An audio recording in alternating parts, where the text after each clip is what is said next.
Chapitre 24. Comme Jésus, sorti du temple, s'en allait, ses disciples s'approchèrent pour lui faire remarquer les constructions du temple. Prenant la parole, il leur dit : « Vous voyez tout cela, n'est-ce pas ? Je vous le dis en vérité, il n'y sera pas laissé pierre sur pierre qui ne soit renversée. » Lorsqu'il se fut assis sur la montagne des Oliviers, ses disciples s'approchèrent de lui, à part, et dirent : « Dites-nous quand ces choses arriveront, et quel sera le signe de votre avènement et de la fin du monde. » Jésus leur répondit : « Prenez garde que nul ne vous induise en erreur, car beaucoup viendront sous mon nom, disant : C'est moi qui suis le Christ, et ils en induiront un grand nombre en erreur. Vous aurez à entendre parler de guerre et de bruit de guerre. Voyez, n'en soyez pas troublés, car il faut que tout arrive, mais ce n'est pas encore la fin. En effet, on se dressera nation contre nation, royaume contre royaume, et il y aura des pestes, des famines et des tremblements de terre par endroits. Tout cela est le commencement des douleurs. Alors on vous livrera à la torture et on vous fera mourir. Et vous serez en haine à toutes les nations, à cause de mon nom. Alors aussi beaucoup failliront. Ils se trahiront les uns les autres, et se haïront les uns les autres. Et il s'élèvera plusieurs faux prophètes qui en induiront un grand nombre en erreur. Et à cause des progrès croissants de l'iniquité, la charité d'un grand nombre se refroidira. Mais qui persévérera jusqu'à la fin sera sauvé. Et cet évangile du royaume sera proclamé dans le monde entier, en témoignage pour toutes les nations. Et alors viendra la fin.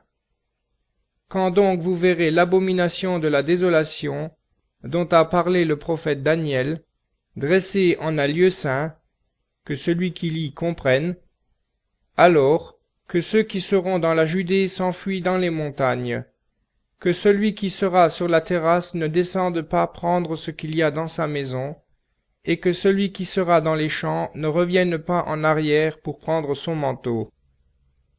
Malheur aux femmes qui seront enceintes et à celles qui allaiteront en ces jours-là. Priez pour que votre fuite n'arrive pas en hiver, ni un jour de sabbat. Car il y aura alors une grande tribulation, telle qu'il n'y en a point eu depuis le commencement du monde jusqu'à maintenant, et qu'il n'y en aura plus. Et si ces jours n'avaient été abrégés, nul vivant n'échapperait. Mais, à cause des élus, ces jours seront abrégés. Alors, si quelqu'un vous dit : Voici le Christ ici, ou là, ne le croyez point. Car il s'élèvera de faux Christ et de faux prophètes, et ils feront de grands miracles et des prodiges jusqu'à induire en erreur, s'il se pouvait, les élus mêmes. Voilà que je vous l'ai prédit. Si donc on vous dit : Voici qu'il est dans le désert, ne partez point. Voici qu'il est dans le cellier, ne le croyez point. Car, comme l'éclair part de l'Orient et apparaît jusqu'à l'Occident, ainsi sera l'avènement du Fils de l'homme. Où que soit le cadavre, là se rassembleront les aigles. Aussitôt après la tribulation de ces jours, le soleil s'obscurcira, la lune ne donnera pas sa clarté, les astres tomberont du ciel, et les puissances des cieux seront ébranlées. Alors apparaîtra dans le ciel le signe du Fils de l'homme, et alors toutes les tribus de la terre se lamenteront, et elles verront le Fils de l'homme venant sur les nuées du ciel avec grande puissance et gloire. Et il enverra ses anges avec la trompette retentissante, et ils rassembleront ses élus des quatre vents, depuis une extrémité des cieux jusqu'à l'autre. Du figuier apprenez cette comparaison. Dès que sa ramure devient tendre et que ses feuilles poussent, vous savez que l'été est proche. Ainsi, lorsque vous verrez toutes ces choses, sachez que l'événement est proche, aux portes. Je vous le dis en vérité, cette génération ne passera point que toutes ces choses ne soient arrivées. Le ciel et la terre passeront, mais mes paroles ne passeront point. Quant à ce jour et à l'heure, Nul ne les connaît, pas même les anges des cieux, mais le Père seul. Tels furent les jours de Noé, tel sera l'avènement du Fils de l'homme.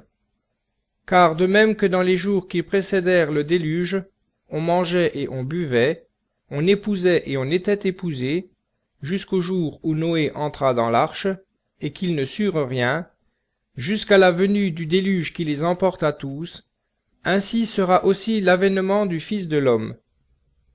Alors, de deux hommes qui seront dans un champ, l'un sera pris, l'autre laissé.